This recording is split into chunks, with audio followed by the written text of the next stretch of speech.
Halo semuanya, selamat datang kembali. Malam ini aku mau berbagi sebuah kisah yang jujur saja sampai sekarang masih bikin bulu kuduku merinding kalau diingat-ingat lagi. Ini bukan cerita tentang penampakan hantu di gedung kosong atau pocong di pinggir jalan, tapi ini tentang sesuatu yang jauh lebih personal, sesuatu yang masuk ke dalam rumah dan mengganggu kewarasan. Cerita ini berjudul Tidak Sengaja Tertukar. Sebuah insiden koper yang membawa petaka dari sebuah desa kuno di Bali, Desa Trunyan. Kalian pasti pernah dengar kan tentang Desa Trunyan, tempat di mana jenazah tidak dikubur atau dibakar, tapi diletakkan begitu saja di bawah pohon tarumenyan. Nah, bayangkan kalau energi dari tempat sesakral itu terbawa pulang ke rumah kalian, di tengah kota yang bising, hanya gara-gara koper yang tertukar di bandara. Kejadiannya bermula sekitar 2 bulan lalu. Waktu itu aku baru saja pulang dari liburan solo trip di Bali. Karena mengejar penerbangan malam yang murah, aku sampai di rumah sudah lewat tengah malam, sekitar jam 2 pagi. Badan rasanya remuk redam, mata sepet banget dan pikiran cuma tertuju sama kasur empuk. Waktu di pengambilan bagasi bandara, aku memang agak buru-buru. Koperku itu jenis hardcase warna hitam standar, tipe yang pasaran banget dan dipakai sejuta umat. Aku lihat ada koper hitam lewat di conveyor belt, ada stiker maskapai yang sama, dan tanpa pikir panjang langsung aku sambar. Sampai di rumah aku nggak niat bongkar koper. Aku cuma mau sikat gigi, cuci muka, terus tidur. Tapi entah kenapa ada perasaan nggak enak yang ganjil. Kalian tahu kan feeling kalau ada sesuatu yang salah tapi nggak tahu apa? Karena penasaran dan butuh baju ganti, akhirnya aku buka resleting koper itu di tengah kamar yang cuma diterangi lampu tidur remang-remang. Begitu koper terbuka, hal pertama yang menyergap hidungku bukan bau baju kotor atau aroma laundry, melainkan bau yang sangat khas. Baunya wangi seperti campuran kayu cendana dan kemenyan, tapi ada sedikit aroma anyir yang samar di ujung penciuman. Aneh banget. Dan pas aku lihat isinya, jantungku langsung mencelos. Ini bukan baju-bajuku. Isinya penuh dengan kain-kain bermotif tradisional Bali yang warnanya sudah kusam, agak kecoklatan seperti tanah kering.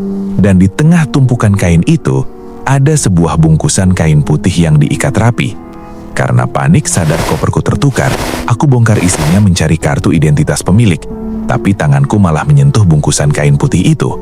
Teksturnya keras. Dengan tangan gemetar, aku buka ikatan kainnya. Di dalamnya, ada sebuah boneka kayu. Ukurannya sekitar 30 cm, dipahat kasar tapi detail wajahnya mengerikan. Matanya terbuat dari kerang laut yang melotot dan mulutnya menyeringai kaku. Kayunya berwarna gelap, terasa dingin sedingin es batu saat disentuh. Dan yang bikin aku langsung melempar boneka itu ke lantai adalah di bagian punggung boneka itu ada tulisan aksara Bali dan ukiran kecil berbunyi Trunyan. Detik itu juga lampu kamarku berkedip sekali, lalu mati total. Dalam kegelapan total itu, napasku memburu. Aku meraba-raba mencari ponsel untuk menyalakan senter, tapi otakku rasanya beku. Bau wangi yang aneh itu, wangi kayu bercampur anyir, makin menyengat. Seolah-olah sumber baunya bukan lagi dari dalam koper, tapi sudah menyebar memenuhi seluruh sudut kamar.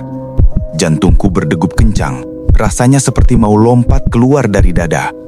Setelah berhasil menyalakan senter ponsel, cahaya putih menyorot ke lantai tempat aku melempar boneka tadi. Dan coba tebak, bonekanya tidak ada di posisi jatuhnya. Aku ingat betul melemparnya ke dekat lemari baju, tapi sorotan senterku kosong. Lantai itu bersih. Panikku berubah jadi teror murni. Aku berdiri, memutar cahaya senter ke seluruh ruangan sambil memanggil-manggil logikaku sendiri.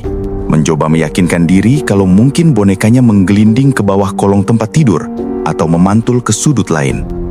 Dengan memberanikan diri, aku menunduk untuk mengintip ke kolong kasur. Debu tebal terlihat di sana, tapi tidak ada boneka kayu itu. Saat aku mau bangun, tiba-tiba aku mendengar suara. Kecil sekali, tapi sangat jelas di tengah kesunyian jam 3 pagi. Suara itu seperti bunyi kayu yang diketuk-ketuk pelan. Iramanya lambat dan konstan. Suaranya berasal dari arah koper yang masih terbuka di tengah ruangan. Aku arahkan senter pelan-pelan ke koper itu. Di sana, duduk dengan tegak di atas tumpukan kain-kain kusam, boneka kayu itu kembali ke tempat semula. Matanya yang dari kerang itu memantulkan cahaya senterku. terlihat seolah sedang menatapku tajam. Seringai di wajah kayunya terasa lebih lebar dari sebelumnya. Bagaimana mungkin benda mati bisa balik lagi ke dalam koper sendiri? Aku mundur perlahan sampai punggungku menabrak tembok. Pikiranku kacau balau. Aku berusaha menyalakan lampu kamar lagi dengan menekan saklar berkali-kali, tapi tetap mati. Padahal lampu jalan di luar rumah menyala terang benderang. Artinya cuma kamarku saja yang bermasalah. Di saat aku terpaku menatap boneka itu, tiba-tiba kain-kain di dalam koper bergerak sedikit, seperti ada sesuatu yang bernafas di bawahnya. Kain itu kembang kempis pelan. Aku nggak berani mendekat untuk memastikan. Yang ada di pikiranku cuma satu, keluar dari kamar ini sekarang juga. Aku lari berbirit-birit keluar kamar, membanting pintu dan menguncinya dari luar. Nafasku ngos-ngosan di ruang tengah, tapi teror malam itu belum selesai. Karena dari balik pintu kamar yang terkunci, aku mendengar suara garukan kuku di kayu pintu. Sret, sret, sret. Bunyinya ngilu banget, seolah ada yang ingin ikut keluar bersamaku. Malam itu, aku memutuskan untuk tidak tidur di kamar. Aku menyeret diriku ke sofa ruang tamu, menyalakan TV dengan volume agak kencang supaya aku nggak merasa sendirian. Rasanya konyol, orang dewasa ketakutan di rumah sendiri, tapi logikaku udah nggak jalan. Akhirnya karena kelelahan, aku ketiduran di sofa. Tapi tidurku sama sekali nggak nyenyak. Aku terus-terusan mimpi aneh dan vivid banget. Dalam mimpiku, aku berdiri di sebuah hutan yang pohonnya besar-besar dan tua. Jenis pohon beringin yang akarnya menggantung sampai tanah. Udaranya lembab dan dingin menusuk tulang. Di kejauhan, aku melihat deretan ancak saji atau pagar bambu yang biasa ada di pemakaman desa Trunyan. Di sela-sela pagar bambu itu, aku melihat sepasang mata mengintip. Mata yang sama persis dengan boneka kayu itu. Mata kerang yang kosong tapi tajam. Dan samar-samar, aku mendengar suara anak kecil berbisik tepat di telingaku. Bahasanya bukan bahasa Indonesia. Aku nggak tahu itu bahasa apa. Mungkin bahasa Bali kuno. Tapi anehnya, aku paham artinya. Dia bilang, jangan ditutup, sesak, buka, buka. Suaranya terdengar sedih tapi juga penuh amarah. Aku mau teriak, tapi suaraku nggak keluar. Badanku kaku kena sleep paralysis. Aku cuma bisa melihat bayangan hitam kecil perlahan mendekatiku dari balik pohon. Aku terbangun dengan nafas tersengal tepat saat azan subuh berkumandang dari masjid dekat rumah. Keringat dingin membasahi baju sampai lepek. Jantungku masih berpacu cepat. Hal pertama yang kulihat saat membuka mata adalah pintu kamarku yang semalam aku kunci rapat-rapat. Pintunya sedikit terbuka, padahal kuncinya masih menggantung di lubang kunci. Aku merinding hebat. Aku memberanikan diri mengintip ke dalam kamar. Koper itu masih ada di sana, tapi posisinya sudah berubah. Semalam koper itu tergeletak di lantai. Sekarang koper itu berdiri tegak, seolah-olah ada orang yang baru saja mendirikannya dan siap untuk menyeretnya pergi. Dan boneka kayunya, dia tidak ada di dalam koper. Aku cari ke sekeliling kamar dengan mata waspada, dan aku menemukannya duduk di atas meja rias menghadap ke cermin. Dari pantulan cermin, matanya menatap lurus ke arah pintu tempat aku berdiri. Keesokan harinya adalah hari yang sangat melelahkan secara mental. Pagi-pagi sekali, aku mencoba menghubungi pihak maskapai penerbangan, melaporkan bagasi yang tertukar. Mereka bilang akan memprosesnya, tapi butuh waktu karena mereka harus melacak penumpang yang mengambil koperku. Proses birokrasi yang lambat ini bikin aku makin stres. Sementara itu, aku terjebak dengan koper berisi boneka kayu ini. Seharian itu, aku merasa diawasi di rumahku sendiri. Setiap kali aku lewat ruang tamu atau dapur, ekor mataku seperti menangkap bayangan kecil yang bergerak cepat. Tapi begitu ditengok, tidak ada apa-apa. Karena merasa sangat tidak nyaman, aku memutuskan untuk menaruh koper beserta boneka itu di gudang belakang, tempat aku biasa menaruh barang bekas. Aku masukkan boneka itu paksa ke dalam koper, lalu aku tumpuk koper itu di bawah kardus-kardus lama supaya aman dan tidak terlihat. Sore harinya, kejadian aneh mulai meningkat eskalasinya. Waktu itu aku lagi mandi, bersiap-siap mau keluar cari makan karena rasanya sumpek banget di rumah. Tiba-tiba, di tengah suara guyuran air shower, aku dengar suara langkah kaki kecil berlari-lari di depan pintu kamar mandi. Suara telapak kaki telanjang menepuk lantai keramik yang basah. Aku pikir mungkin itu keponakanku yang mampir, jadi aku matikan air dan teriak, "Siapa itu?" Tapi nggak ada jawaban. Hening. Lalu, gagang pintu kamar mandi bergerak-gerak pelan, naik turun, seperti ada anak kecil yang jinjit mencoba membukanya, tapi nggak sampai. Bulu kuduku langsung berdiri tegak. Aku buru-buru bilas sabun seadanya, pakai handuk dan keluar dengan waspada. Rumah kosong. Pintu depan terkunci rapat dari dalam. Tidak mungkin ada orang masuk. Tapi yang bikin lututku lemas adalah apa yang kutemukan di depan pintu gudang. Pintu gudang yang tadi siang sudah kukunci gembok, sekarang terbuka lebar. Gemboknya tergeletak di lantai, masih dalam keadaan terkunci, tapi engsel pintunya yang jebol, seakan didobrak dari dalam dengan kekuatan besar yang mustahil dilakukan manusia biasa. Aku melongok ke dalam gudang yang gelap dan pengap. Kardus-kardus yang menindih koper tadi sudah berserakan di mana-mana. Dan kopernya terbuka lebar. Kain-kain bermotif Bali itu berhamburan keluar seperti usus yang terburai dari perut. Dan boneka kayunya hilang lagi. Aku lari ke ruang tamu, dapur, kamar tidur, semuanya kosong. Sampai akhirnya aku mencium bau itu lagi. Bau anyir dan cendana yang menyengat. Baunya datang dari arah atas. Dari atas lemari gantung dapur yang tinggi banget. Boneka itu duduk. Kakinya yang kaku menjuntai ke bawah dan kepalanya miring ke kiri dengan sudut yang tidak wajar. Menatapku. Malam kedua adalah neraka yang sesungguhnya. Aku sudah tidak berani lagi menyentuh boneka itu apalagi menurunkannya. Aku menelpon teman baikku, Andi, untuk minta ditemani. Dia datang sekitar jam 8 malam. Awalnya dia ketawa ketiwi dengar ceritaku. "Ah, lu halusinasi kali, efek jet lag itu," katanya santai sambil makan camilan. Tapi tawanya berhenti total begitu dia masuk ke dapur. Dia langsung menutup hidungnya. "Gila, lu bakar kemenyan di mana? Bau banget," tanyanya. Padahal aku nggak bakar apa-apa.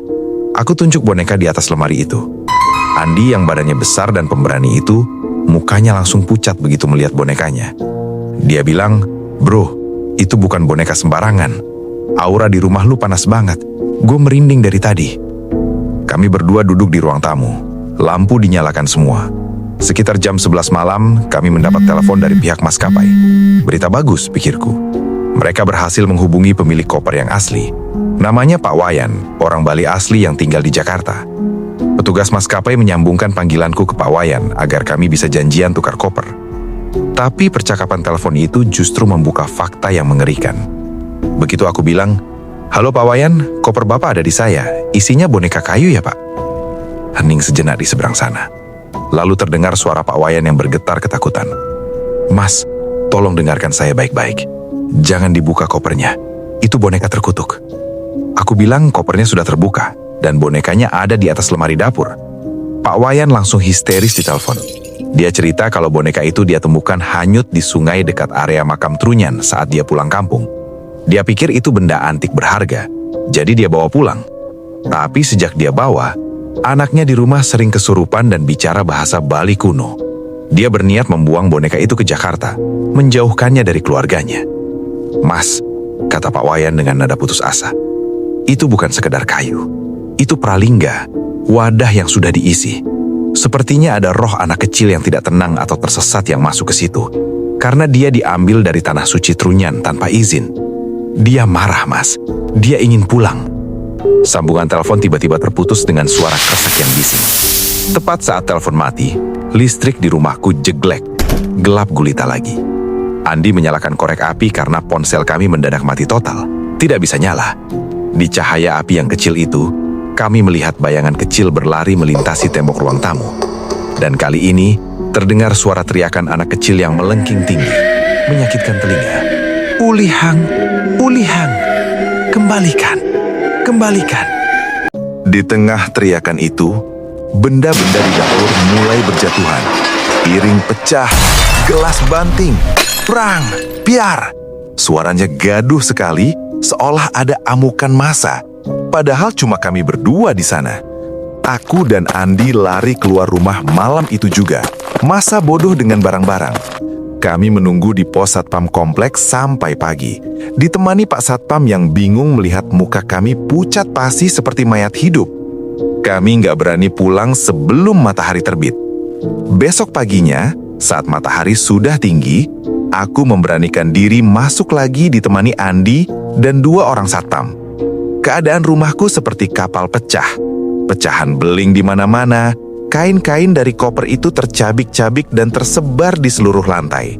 Dan boneka kayu itu, dia ada di tengah ruang tamu, duduk manis di atas meja, menghadap lurus ke pintu masuk seolah menyambut kami datang. Tidak ada debu atau goresan sedikit pun di tubuh bonekanya. Padahal sekelilingnya hancur lebur. Akhirnya, atas saran Pak Wayan yang kuhubungi lagi, aku tidak boleh sembarangan membuang atau membakar boneka itu. Itu bisa bikin arwahnya makin marah dan menempel padaku selamanya. Aku harus mengirimnya balik ke Bali, ke alamat keluarga Pak Wayan, untuk dilarung dan diupacarai guru piduka di Trunjan. Hari itu juga, dengan perasaan campur aduk, aku mempacking ulang boneka itu. Anehnya, saat aku memegang boneka itu untuk dimasukkan ke koper, kayunya terasa hangat. Bukan dingin seperti es lagi, tapi hangat seperti kulit manusia yang demam. Dan matanya, aku yakin posisi bola mata kerangnya bergeser sedikit melirik ke arah tanganku. Singkat cerita, koper itu sudah dikirim kembali. Sejak hari itu, rumahku kembali tenang. Tidak ada lagi bau kemenyan atau suara langkah kaki kecil. Tapi, ada satu hal yang sampai sekarang masih membekas dan bikin aku trauma. Koperku yang asli, yang dibawa Pak Wayan, akhirnya dikembalikan padaku seminggu kemudian. Saat aku buka koperku sendiri, baju-bajuku utuh. Tapi ada satu benda asing terselip di saku celana jeansku.